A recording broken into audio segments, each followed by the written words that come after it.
શ્રાવણ વદ એકાદશી જે અજા એકાદશીના નામથી પ્રખ્યાત છે, તો એ અજા એકાદશીના વ્રતની કથા એ આપણે આજના વિડીયોની અંદર જોઈશું. શ્રાવણ વદ એકાદશી ના દિવસે અજા એકાદશીનું વ્રત આવે છે. એ વ્રત કરવાથી આ લોકના અંદર જે કોઈ પણ પાપ કર્મ હોય એ પાપ કર્મનો નાશ થઈ જાય છે અને દેવલોક, ઇન્દ્રલોક કે સ્વર્ગલોકની પ્રાપ્તિ થાય છે. જે કોઈ પણ માયાના બંધનો હોય એ માયાના બંધનોથી મુક્તિ આપનારું આ વ્રત છે. આ વ્રત એ ભક્તિભાવપૂર્વક કરવું જોઈએ. 11ના દિવસે અન્ન ખાવાની મનાય છે. તો અન્ન ખાધા સિવાય તમે ફળાહારથી અથવા ફરાળી વસ્તુથી 11નું વ્રત કરી શકો છો.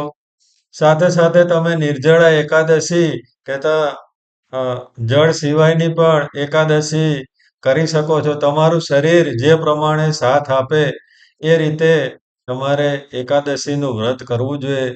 પણ એકલું ભૂખ્યું રહેવું જરૂરી નથી. સાથે સાથે તમારા જે શરીરની 10 ઇન્દ્રિયો અને 11મું મન છે એને પણ એ એકાદશીના દિવસે કાબૂમાં રાખી અને એને ભગવાનને શરણે જવા માટેની કોશિશ એ તમારે કરવું જોઈએ.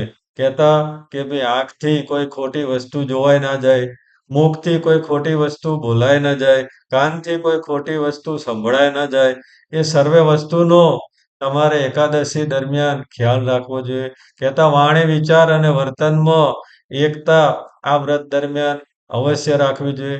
ભગવાન વિષ્ણુનું નામ સ્મરણ કરતા કરતા એકાદશીનું વ્રત કરવું જોઈએ, જપ કરવા જોઈએ.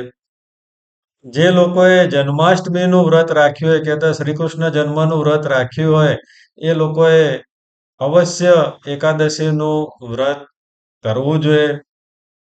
એકાદશીના વ્રતની કથામાં રાજા હરિશ્ચંદ્રની કથા આવે છે. અયોધ્યા નગરીની અંદર રાજા હરિશ્ચંદ્ર કરીને એક રાજા હતો. એ સત્યવાદી રાજા હતો. એમના વચન, સત્ય વચન જે કોઈ પણ બોલે એ પાળવું એ એમનો એક નિયમ હતો. હંમેશા સત્યનું બોલવું અને સત્યનું આચરણ કરવું એ એમના જીવનનો એક મૂળ મંત્ર હતો. ઋષિ વિશ્વામિત્રને એક દિવસ રાજાની પરીક્ષા કરવા માટેની ઈચ્છા થઈ અને રાજાના દરબારમાં પધાર્યા. ઋષિ આવ્યા એટલે રાજાએ ઊભા થઈ અને ઋષિ વિશ્વામિત્રનું સ્વાગત કર્યું. તેમનો સારી રીતે સેવા પૂજા કરી અને બેસવાનું આસન ગ્રહણ કરવા માટેની વિનંતી કરી. વિશ્વામિત્રએ કહ્યું કે આસન ગ્રહણ કરતા પહેલા તમે મને કોઈ દાન આપો, તો એ મારે દાન જોઈએ છે. તો રાજા કહે છે કે બોલો ઋષિવર, આજ્ઞા કરો, તમારે દાનની અંદર શું જોઈએ છે? તમે જે કોઈ પણ વસ્તુ માગશો એ હું તમને દાન આપવા માટેનું વચન કરું. તો આ પ્રણ લીધા પછી વિશ્વામિત્ર ઋષિએ એમનું સંપૂર્ણ રાજ્ય એ દાનની અંદર આપવા માટેનું કહ્યું. રાજાએ એક પણ ક્ષણનો વિલંબ કર્યા સિવાય એમનું સંપૂર્ણ રાજ્ય એ અર્પણ કરવા માટેનું પ્રણ લઈ લીધું ને એમને કહ્યું કે આજથી આ મારું રાજ્ય તમારું છે. ઋષિ કહે છે રાજ્ય આપ્યું એટલે તમારે આ ધન, વૈભવ, આ રાજમહેલ સાથે ઘોડા, હાથી, તમારી જે કોઈ પણ મિલકત છે, વસ્ત્રો છે, ઘરેણાં છે, એ સર્વેનો ત્યાગ કરવો જોઈએ. રાજા એ સર્વેનો ત્યાગ કરવા માટે તૈયાર થઈ ગયા. ઋષિને એમનું રાજ્ય અર્પણ કરી દીધું. વિશ્વામિત્રએ કહ્યું કે ભાઈ દાન આપવું એ એકલું પૂર્ણ નથી. દાનની સાથે દક્ષિણા આપવા માટેનો નિયમ છે. તો તમે મને જો દક્ષિણા આપો તો જ હું તમારું આ દાન ગ્રહણ કરીશ, અન્યથા તમારું દાન ગ્રહણ ના કરું. એટલે રાજા હરિશ્ચંદ્રએ કહ્યું કે ભાઈ ઋષિવર આજ્ઞા કરો ને હું દક્ષિણાની અંદર હું શું આપું? ઋષિની આજ્ઞા સાંભળી અને રાજાએ આ રીતે પ્રાર્થના કરી કે ભાઈ દક્ષિણાની અંદર શું આપું? રાજાની વાત સાંભળી અને ઋષિ બોલ્યા કે દક્ષિણાની અંદર મારે 1100 સોનામોહર જોઈએ છે. 1100 સોનામોહર તમે જો મને દક્ષિણાની અંદર આપો તો જ હું તમારું આ દાન ગ્રહણ કરીશ. રાજા કે છે તરત જ એમના મંત્રીઓને આજ્ઞા કરી કે ઋષિવરને 1100 સોનામોહર એ દાનની સાથે દક્ષિણાની અંદર અર્પણ કરો. ઋષિએ તરત જ એમને રોક્યા કે તમે મને રાજ્ય તો અર્પણ કરી દીધું છે. એટલે એ રાજ્યનો જે ભંડાર છે, રાજ્યની જે મિલકત છે, એની પર તમારો કોઈ અધિકાર રહેતો નથી. રાજાને પણ એ વાત એમની પોતાની ભૂલ સમજમાં આવી. એટલે એમણે ઋષિને કહ્યું કે હું મારી રીતે કમાઈ અને તમને તમારું જે દક્ષિણા છે અર્પણ કરીશ. ઋષિ કહે છે એવી રીતે નહીં ચાલે. હું તમને વધારે સમય ના આપી શકું. મારે તો એક અઠવાડિયાની અંદર તમારું દક્ષિણા જોઈએ, નહીં તો તમારું દાન છે એ હું તમને પરત કરી દઈશ. એટલે રાજાએ વિચાર્યું કે ભાઈ ચલો એક અઠવાડિયાનો સમય મળ્યો છે, કંઈક મહેનત મજૂરી કંઈક વસ્તુ કરી અને ઋષિને દક્ષિણા આપીશું. એટલે આમ સાંભળીને તૈયાર થઈને રાજપાટ છોડીને જવા માટે તૈયાર થઈ ગયા. રાજાની પત્ની તારામતી પણ એમને કહ્યું કે હે પતિદેવ તમે જ્યાં જાઓ ત્યાં જ મારું જીવન છે, હું પણ તમારી સાથે આવીશ. એટલે રાણી તારામતી પણ રાજાની સાથે જવા માટે તૈયાર થયા. સાથે સાથે એમનો નાનકડો પુત્ર રોહિત એ પણ જવા માટે તૈયાર થયો. એટલે ત્રણેય જણા રાજા હરિશ્ચંદ્ર, એમની પુત્રી, એમની પત્ની તારામતી અને એમનો પુત્ર રોહિત ત્રણેય જણા નીકળી પડ્યા. દિવસો જતા વાર ન લાગી. એક અઠવાડિયાનો સમય પૂર્ણ થયો. એટલે ઋષિ વિશ્વામિત્ર રાજાની સમક્ષ હાજર થયા અને કહ્યું કે મારી દક્ષિણા આપો તો જ તમારું હું દાન ગ્રહણ કરું. રાજાએ કહ્યું દક્ષિણાની કોઈ વ્યવસ્થા થઈ નથી.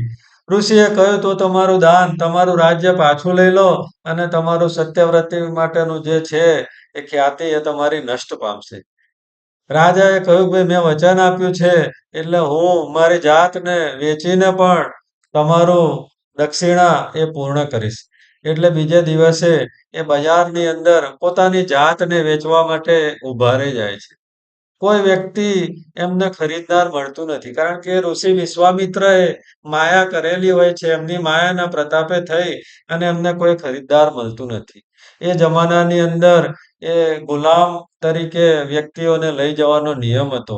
કે ગુલામ એમની સાથે રહે, માલિક સાથે રહે, એમને જે કોઈ પણ સેવા પૂજા કાર્ય કરવાનું હોય એ કરાવે અને એમને ખાવા પીવાનું આપે અને એ રીતે એમનું જીવન એ વ્યતીત કરતા હતા. કોઈ ખરીદદાર ના મળ્યો એટલે એટલામાં એક ઋષિ આવ્યા. ઋષિએ કહ્યું કે ભાઈ મારે તમારી જરૂર નથી, પણ મારે એક સ્ત્રીની જરૂર છે જે મને સેવા પૂજા કરે, મારી સેવા પૂજા ભગવાનની પૂજા માટે ફળ ફૂલ તોડી લાવે, મારા માટે જમવાનું બનાવે, મારા ઘરની, મારી આશ્રમની સાફ સફાઈ રાખે, એવી મારે સ્ત્રીની જરૂર છે. તો તમારી સ્ત્રીને હું 500 સોના મોહરની અંદર ખરીદી શકું. રાજા કહે છે મારે 1100 સોના મોહરની જરૂર છે. ઋષિ કહે છે કે 1100 સોના મોહર તો નહીં, 500 સોના મોહરમાં તમારે આપવી હોય તો આપો. રાજાએ વિચાર્યું કે ચલો 500 સોના મોહર તો 500 સોના મોહરની અંદર રાણીને આપી દઉં તો ઋષિને દક્ષિણા માટે બીજી 600 સોના મોહરની જરૂર પડશે. એમ વિચારી અને પોતાની રાણી તારામતીને ઋષિને વેચવા માટે તૈયાર થઈ ગયા. ઋષિને વિનંતી કરી કે જો તમે મારા પુત્રને પણ જો સાથે ખરીદી લો તો તમારો ખૂબ ખૂબ આભાર. તો આ સાંભળી ઋષિ એમને 100 સોના મોહરની અંદર એમનો જે પુત્ર છે, રાજાનો પુત્ર, રાજા હરિશ્ચંદ્રના પુત્ર રોહિતને ખરીદી લે છે. આમ કરીને 600 સોના મોહર ભેગી થઈ ગઈ. રાજા હરિશ્ચંદ્રએ વિચાર્યું કે ચલો આજે તો મને કોઈ ગ્રાહક ના મળ્યો, આવતીકાલે મારી જાતને વેચવા માટે મૂકીશ અને એમાંથી જે પૈસા ઉપજશે, સોનામોહર મળશે, એ હું ઋષિને દક્ષિણાના સ્વરૂપમાં આપી અને મારું જે નિયમ છે, મેં જે વાત કહી છે, એ વાતને પરિપૂર્ણ કરીશ. બીજે દિવસે એ પોતાની જાતને વેચવા માટે તૈયાર થઈ જાય છે અને ઊભો રહે છે.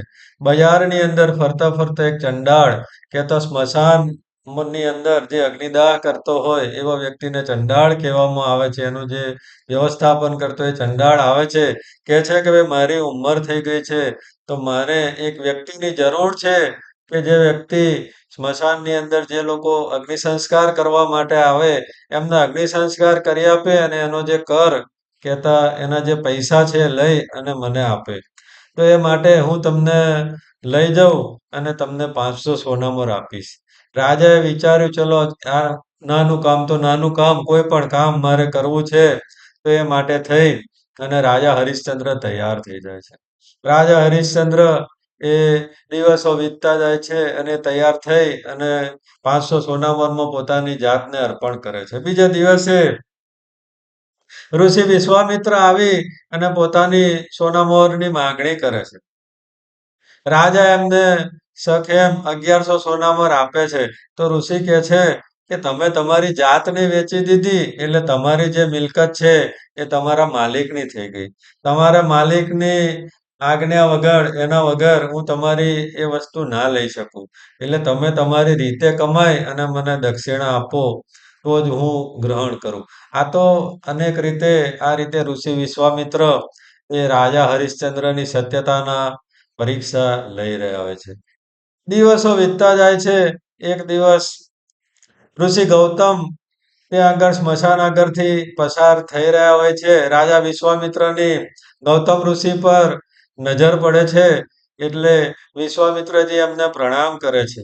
પ્રણામ કર્યા પછી એમનું જે દુઃખ છે એ દુઃખનું વર્ણન કરે છે અને એમાંથી કઈ રીતે મુક્તિ મળે એ માટેનો ઉપાય બતાવવા માટેની પ્રાર્થના કરે છે.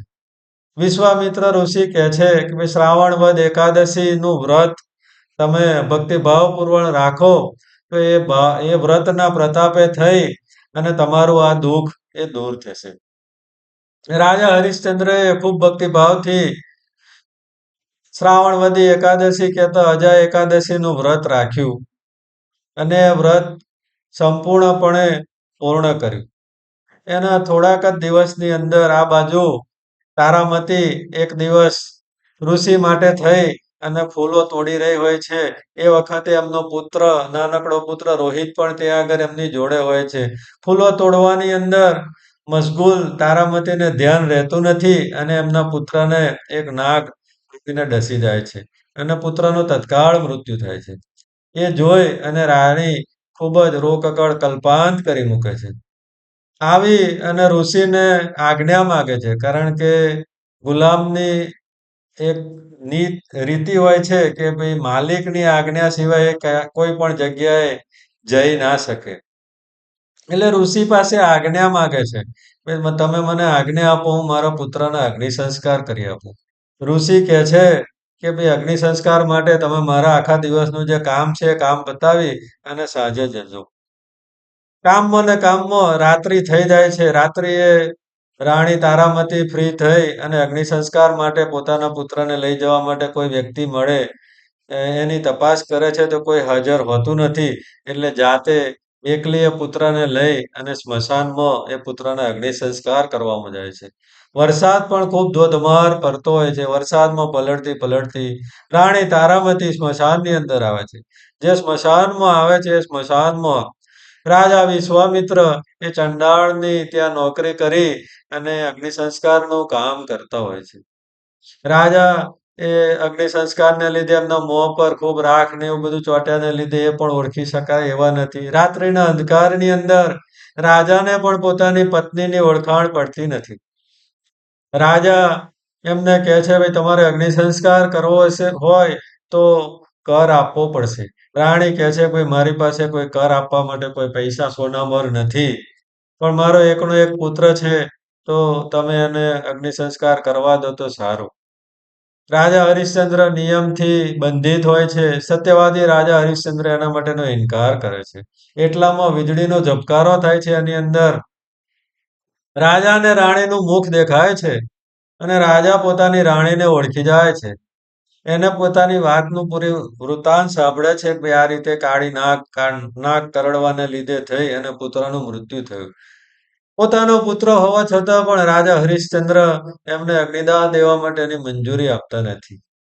સ્ત્રીનું અગત્યનું ઘરેણું એવું પોતાનું મંગળસૂત્ર, એ મંગળસૂત્ર રાણી રાજાને આપે છે, હરિશ્ચંદ્રને આપે છે કે આ મંગળસૂત્રના બદલામાં તમે આપણા પુત્રનો અગ્નિ સંસ્કાર કરવા દો.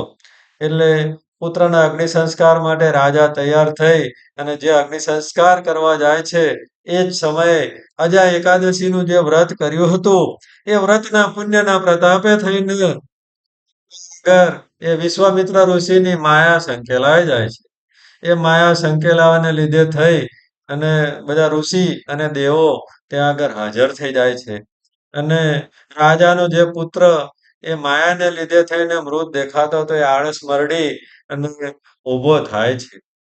તો આવું જે વ્રત દ્વારા રાજા હરિશ્ચંદ્રએ પોતાની સત્યતાની પારખું આલ્યું. ઋષિ વિશ્વામિત્રની માયા સંકેલાઈ ગઈ અને રાજા હરિશ્ચંદ્રને દુઃખની અંદરથી મુક્તિ મળી. એવું અજા એકાદશીનું વ્રત કે જે વ્રત દ્વારા આ લોકના તમારા જે કોઈ પણ પાપ છે એ પાપ કર્મનો નાશ થઈ જાય છે. સાથે સાથે તમને પરલોકની અંદર ઇન્દ્રલોક, દેવલોક કે સ્વર્ગની પ્રાપ્તિ થાય છે.